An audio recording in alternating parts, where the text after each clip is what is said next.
Welcome to the HCI family of podcasts. We're your source for personal, professional, and organizational growth and development. We share our own original research, explore industry trends, and interview executives and thought leaders from across the globe. Join us for practitioner-oriented content around all things leadership, HR, talent management, organizational development, and change management. Maximize your personal and organizational potential with the HCI family of podcasts.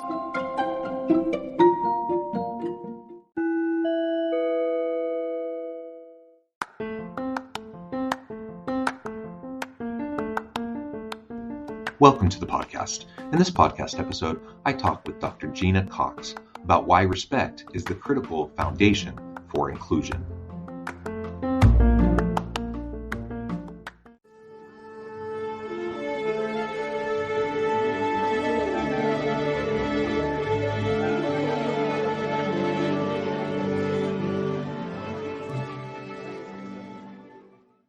Dr. Gena Cox, welcome to the conversation today. Oh, it's really a pleasure to be with you, John. It is a pleasure. You're joining us from Florida. I'm south of Salt Lake City in Utah. And today we're going to be talking about diversity, equity, inclusion, and belonging. And we're going to hone in on the idea of respect and the role that respect plays as a critical foundation for inclusion work. As we get started, I wanted to share Dr. Cox's bio with everybody.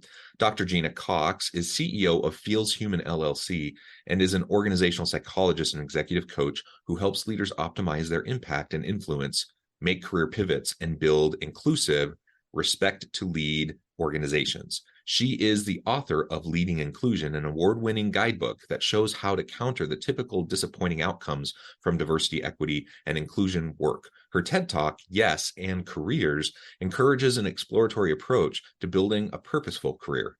She is a prominent voice on human-centered leadership, helping leaders see that inclusion tops diversity and must be powered by respect at the center. I love everything about that. Gena, anything you would like to highlight by way of your background or personal context before we dive on in? I think, a couple of things I'd mention very quickly is that, for decades I've worked in corporate America, and I think of myself as someone who really focuses on leadership impact. And for all of those years, one of the things that I often use as the source of the data that helped me guide leaders as I was advising them was employee opinion survey data. And so I think about these issues through the lens of someone who's heavily steeped in the language and the issues that pertain to leadership effectiveness, employee opinions, employee engagement, and so on. And over those years, this conversation about DE&I has always sort of been in a box. In fact, it isn't a topic that I consulted to or advised my clients about in that sort of way that I talk about it today, a much more expansive way, because people tended to see it as sort of a sliver of something, not a core issue. And so if there's one thing I want listeners to think about, it is that, you can't call yourself an effective leader unless you are really able to lead, 100% of the people who you might hire or who report to you. So my background as a psychologist is really pertinent to the conversation because that's the lens that I bring to everything. And one other thing I would mention is that I'm an immigrant to the United States. I came to the country when I was about 20 years old.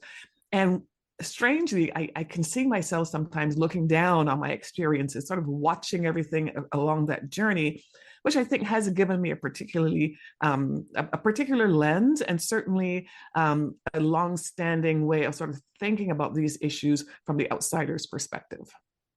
Yeah. Well, thank you for that additional background and context. I think that's wonderful. I'm really excited to dig into this, and I appreciate you taking time out of your busy day to share your experience and your expertise. Let's start by just framing out the traditional DEI, some add the belonging piece onto that, DEIB conversation. What do you feel is missing there? I mean, it's gained traction in recent years, which I think is a good thing. I think more organizations are paying attention to DEI stuff than perhaps were even a decade ago. But we also are in a really polarized world right now, politically, socially, right? It's a difficult arena to play in. And certainly it can be messy. So what do you think organizations and leaders are currently missing in the DEI conversations, despite perhaps their best efforts or best intentions. Oh, absolutely. I do think there has been more effort and I do see progress. So I'm an eternal optimist. And so I'm sitting here, even in this environment that is quite disruptive and disrupted and doesn't feel comfortable. I am sitting from a position where I believe things are going to get better, are getting better. It's too slow, but good intentions and all that. But what is missing from the conversation, I think, is that, first of all, I think leaders need to recognize that inclusion tops diversity.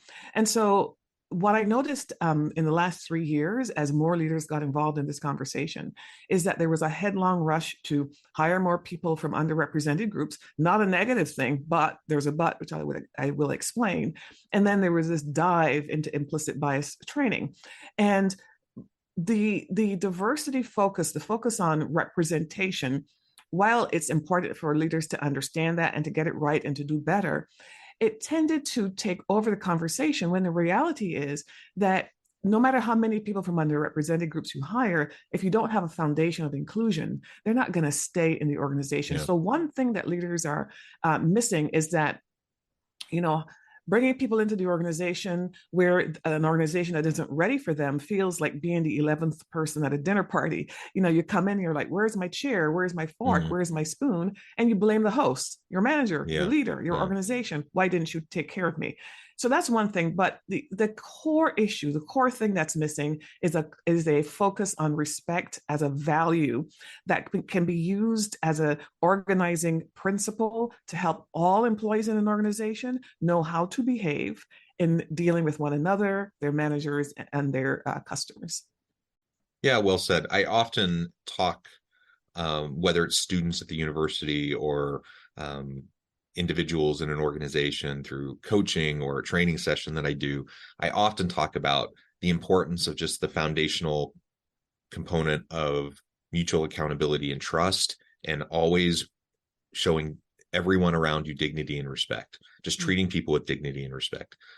When you do those two things, mutual accountability and trust, and dignity and respect as founding core principles, and you build other efforts around those, a lot of, at least the low-hanging fruit stuff, will take care of itself, and you'll have a better framework for them crafting the systems, the policies, practices, and procedures around this inclusive type of a culture and environment that you talk about. When we talk about inclusion or belonging culture, it's not just about having a diverse group of people around the table. It's helping everyone feel needed, wanted, valued, that they can bring their whole authentic self to the workplace, and they can contribute in meaningful ways each and every day. That's for everybody. So if you come from a marginalized group, a disadvantaged group of some sort, certainly that's for you, so that you feel safe and you feel included and you feel like you have an opportunity to really be a part of the team and contribute in meaningful ways. But it's for everybody. Like, that's, if you build on this foundation of respect that then builds trust, it benefits everybody. The rising tide lifts all ships, right? Yeah, absolutely. And, from my perspective, respect is an underattended to and undervalued variable in that equation, because truthfully, respect is the number one thing that employees say, or disrespect. It's typically cited as the number one reason why employees choose to leave a particular manager or organization. And for those employees who feel that they are respected, there's a real, payoff in terms of employee engagement and satisfaction and collaboration and so on. So there's a big upside to the respect thing. The other thing is, of course, that respect precedes trust. You can't build trust until you are respected. And it tends to be the calculus, the determination as to whether I personally feel respected, tends to be an assessment that happens very rapidly. Whereas trust is sort of more of a long game. You build it over time. And so if you don't have the foundation of respect, a lot of these other more lofty and more commonly discussed outcomes are not achievable. Yeah. And you've already mentioned inclusion. I've mentioned belonging. You've mentioned respect. Why do you feel like, with the movement towards this focus on inclusion and belonging, why do you feel like moving towards respect as a focus is a better approach? Well, it's a better approach because, first of all, I think we have some sort of a PR problem with the DEI acronym. Not Mm, that there is anything wrong with what those individual letters mean, D for diversity, E for equity, and I for inclusion, but I don't think people necessarily understand them. I yeah. also think that certain individuals have done a very, very good job of turning those positives into negatives.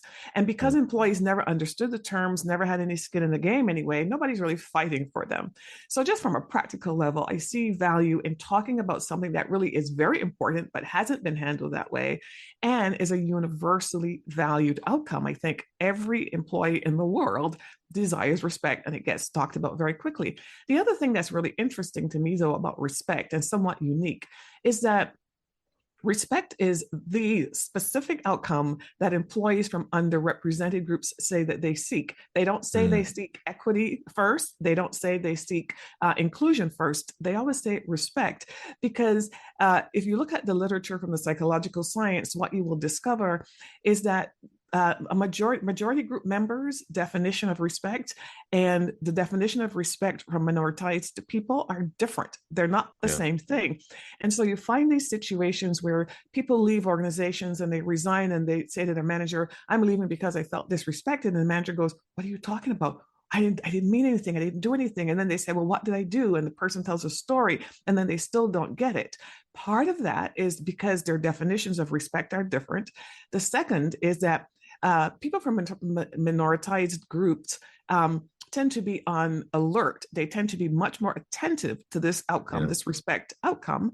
And furthermore, data suggests that majority group members focus on being liked and interpersonal niceties, but in people from underrepresented groups, when they talk about respect, they're talking about a much broader concept that includes not just the interpersonal niceties, but also being heard and being valued. Yeah. Well said. And maybe this gets into my next question, but as we define respect, you mentioned it does mean something different to different people. That's Yeah. first and foremost important to recognize and to remember.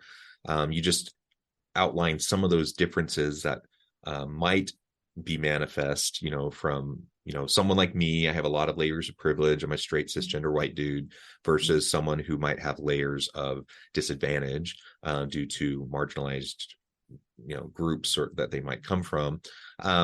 What are some of those other critical behavioral manifestations? How do we see this respect or disrespect playing out commonly in the workplace? You mentioned a lot of leaders aren't even aware of it. Like they think they're respecting their people, and then someone leaves and they say, I didn't feel respected. They don't get it even after it's explained to them. What are some of the most common things you see that often we just miss, Yeah. despite perhaps what our best intentions might be?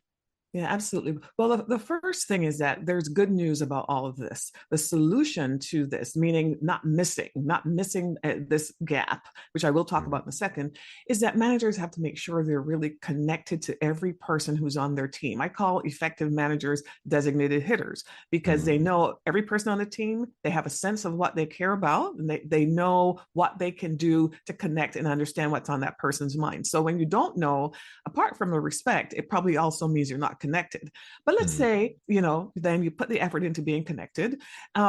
What often happens is that, as I said before, it does appear from what I have studied that employees from underrepresented groups are looking for something very specific.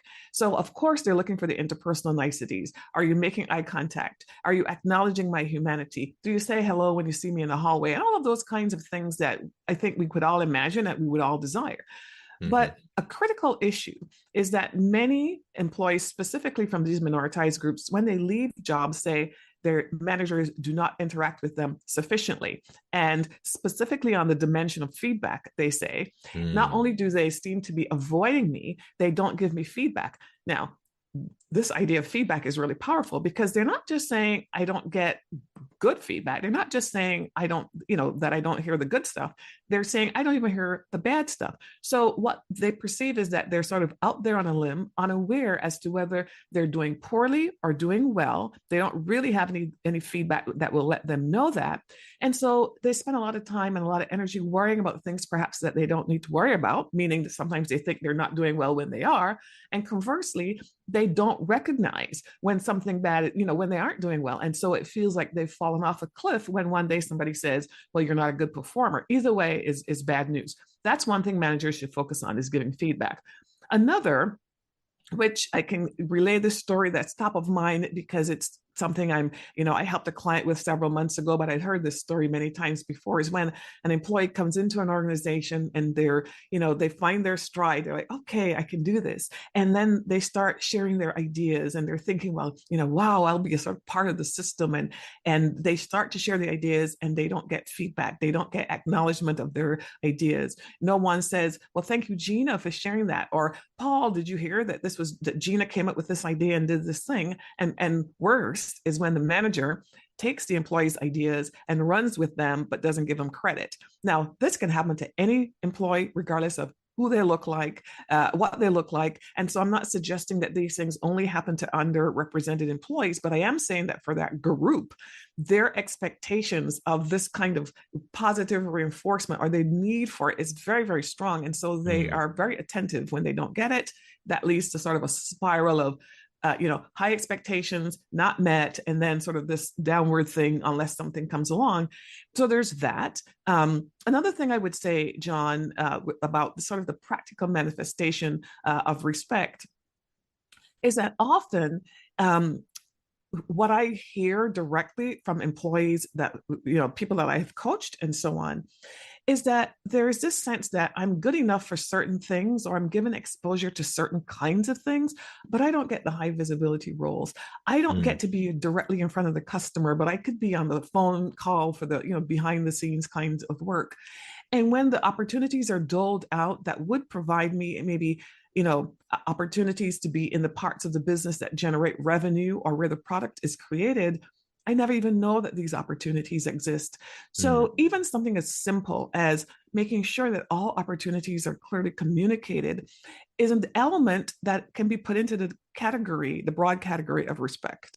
Yeah, I think that's fantastic. Like, we just need to allow everyone on the team to contribute in these various ways. And sometimes, and again, I don't think it's always a nefarious thing in the mind of a Right. a leader saying, I want to exclude one person. I want agree. to, but some of it's implicit bias. Sometimes it's just, you kind of have your go-to people, the people the people you're comfortable with. You're like, they're my go-to person. I'm just going to put them on this important call. I'm going to put them on this important project.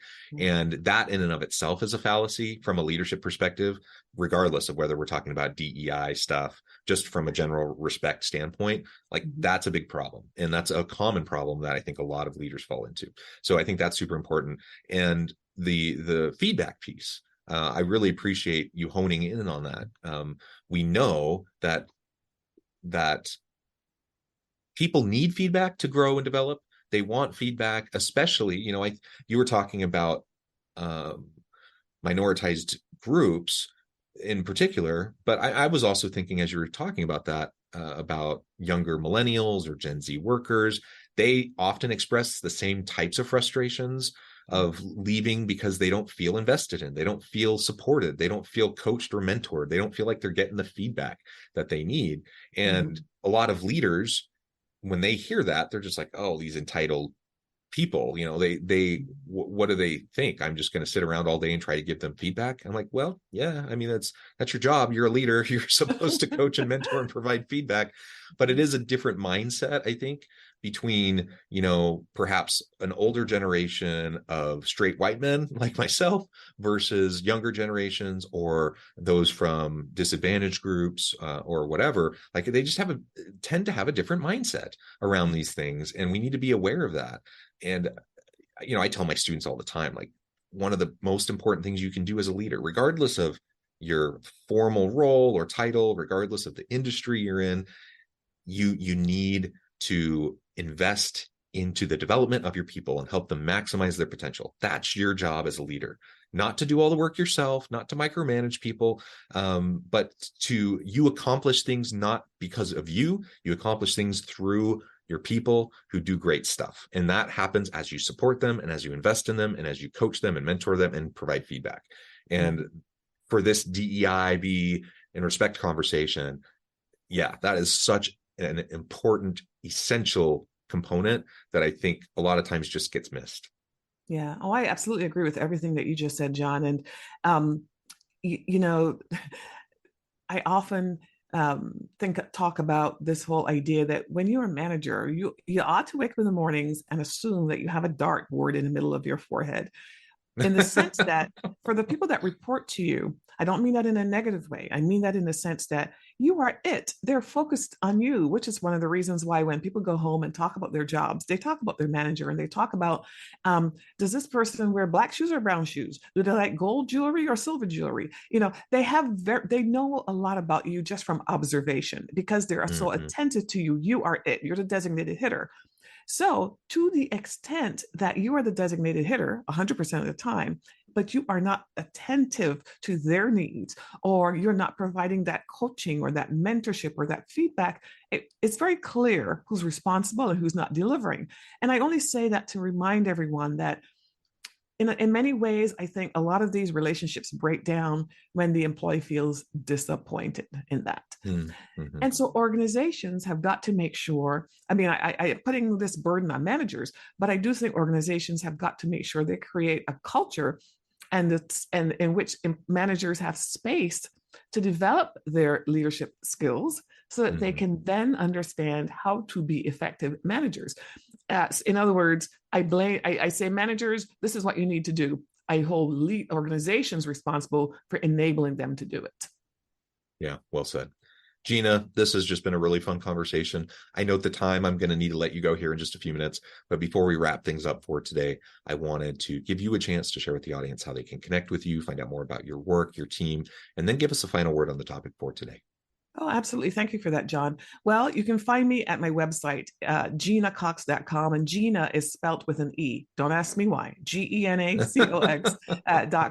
And on the first page, the front page of my website, I do have an ebook if you're interested in knowing more about my perspective, specifically on respect in the workplace and how you might think about it, how you might operationalize it, and how you might measure it or assess it in people with whom you work. You're welcome to have that download at my website. And you can find me on LinkedIn. I'm fairly active there. I enjoy talking to people who share their ideas with me and vice versa. So we can meet there as well. I will say one more thing. Often I'm asked, why don't I talk more about belonging? Why do I talk about respect and not more about belonging? And there are two reasons. One of them is I'm really concerned that people are starting to add the B to the DEI primarily for sort of political cover in a way, right? To find another word to talk about. And I believe in belonging. I think belonging is a great idea. But I also find that it's very hard for people to define it. It's hard for people, when you ask other people, do you feel it? It's really hard for them to explain what they mean. And there's great variability in those explanations. And I think for people from minoritized groups, especially African Americans, there is a negative response to that word for obvious reasons. Reasons that are obvious, I think, to them, but might not be so obvious to others who use it, who don't have any bad intentions. So it's not ever going to be embraced, I don't think, especially by Black Americans. And as I said before, just based on the psychological science, respect is the core outcome that if you measure and if you drive to it and measure to it, will deliver all of these other outcomes that we desire. Yeah, wonderful. Gena, thank you so much. It's been a real pleasure. I encourage the audience to reach out, get connected, find out more about what Gena can do for you. Check out her books, check out her resources. And as always, I hope everyone can stay healthy and safe, that you can find meaning and purpose at work each and every day. And I hope you all have a great week.